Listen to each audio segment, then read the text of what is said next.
Magandang umaga po mga idol. Ayan, bumili po tayo ng battery ng ating Aerox. Ayan, titingnan po natin. Kasi may trouble yung motor natin. Hindi ho nagtitino. Tingnan natin kung legit yung binili natin.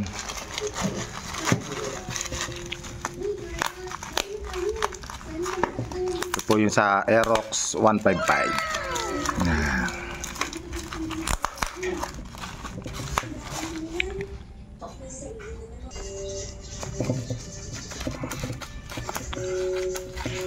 Ayan yung titingnan natin kung sukat ang ibinigay ng seller sa atin.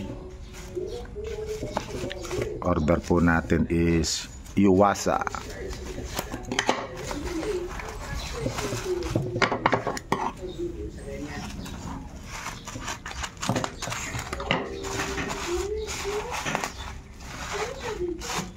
Yun, tama, may pangalang Yuasa.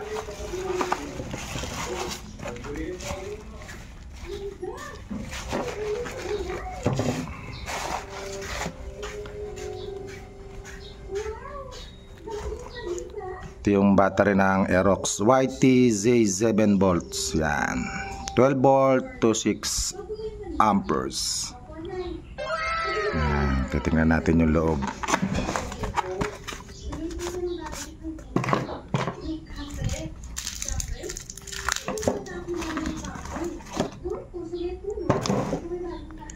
Yan, pre-maintenance na po siya.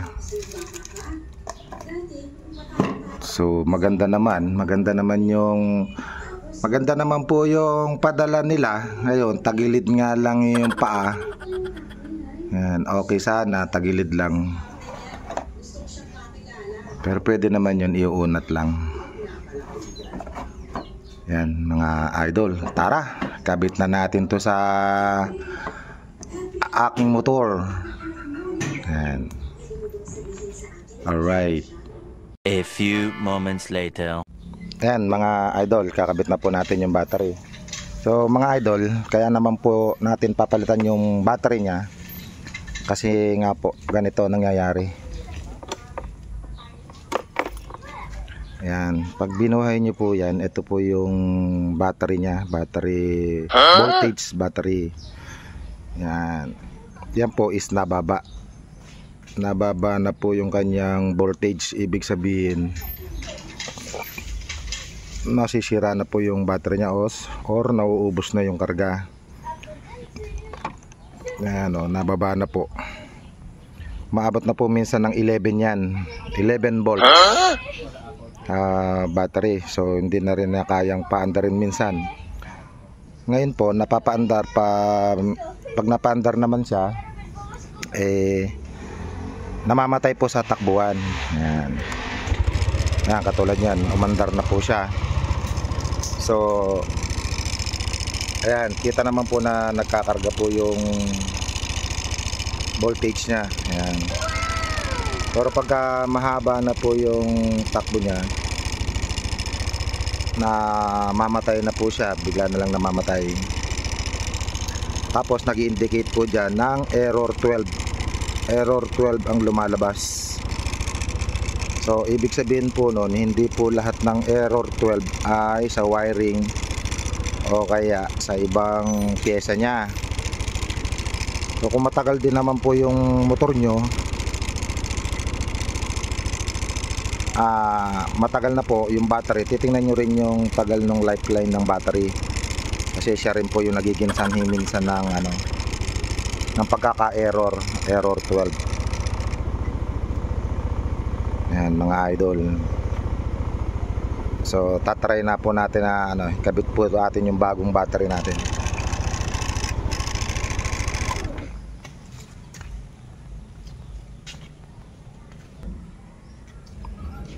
Ayan, dito po yung battery ng Aerox. Wow naman! Nasa may ilalim po siya ng upuan. Wow! Wow! Ayan, idol. Mga idol. Ayan, tatanggalin na po natin siya yan. Ginagawa mo! Ginagawa mo!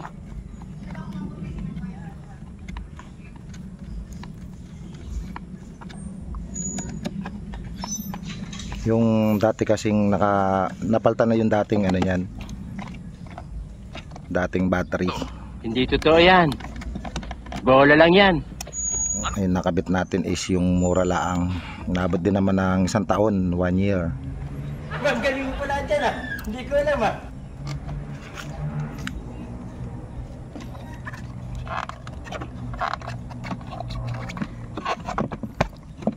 Ayan. Tingnan natin kung magkasintaas. Ayan mga idol, tama po. Gunggong! Tama yung battery Barinig natin. kita sa mukha eh. Ayan, kakabit na natin yung binili nating battery. Yan, medyo luwag lang ng konti.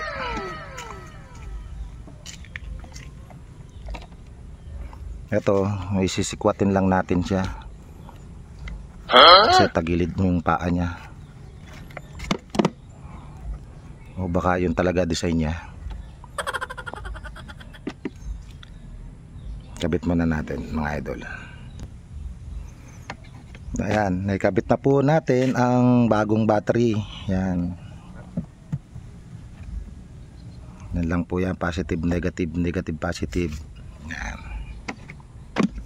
So, titingnan na po natin yung ano niya.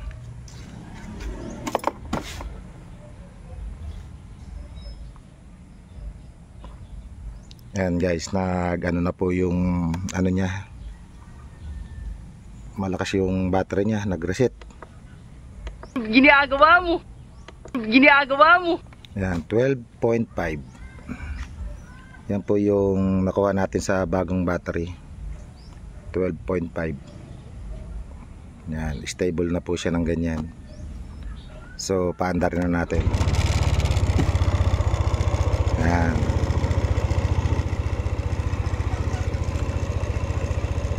Yan mga idol. Nag-iba na yung tunog niya kaysa dati. Sa dating tunog niya kasi parang mamamatay-matay siya.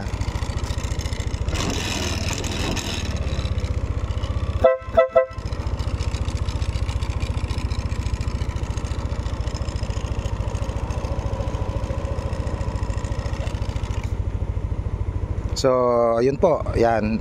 Tatry natin niya kung mag-e-error pa siya. Kasi lumalabas lagi dyan. Error 12. Kaya laging tinitingnan ko dati yung mga wiring niya. Wala naman siyang loose or wala namang sunog. Wala siyang loose connection. Ngayon, nung napansin ko na nabaksak yung kanyang voltage regulator, doon ko na sabi na battery lang ang problema niya.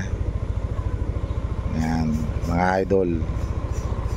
Yun lang po yung tip natin sa mga nagtatanong kung bakit nagkakaroon ng error ang ating Aerox 155.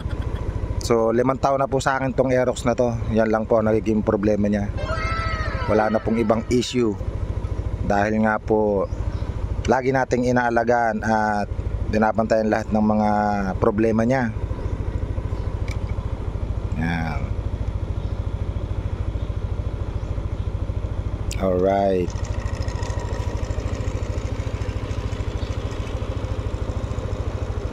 Five years na sa akin tong Aerox na to.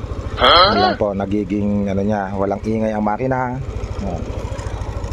Ito lang kasi maingay itong lagayan ng cellphone holder.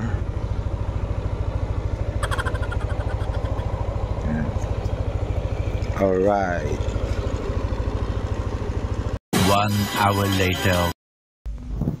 Ayan, mag-happy new year po mga idol. Alright. So, yun po yung mga nagiging sanhi po ng ating mga motor. Ayan. Sa mga gusto malaman yung iba, mag-PM lang dito sa ating YouTube channel para may turo ko din sa inyo yung yung ibang mga nagiging problema. Ayan, shoutout po tayo, shoutout. Happy New Year po sa inyong lahat, idol. Kay Henry Miranda, ayan, shoutout po. Maraming salamat sa mga suporta nila.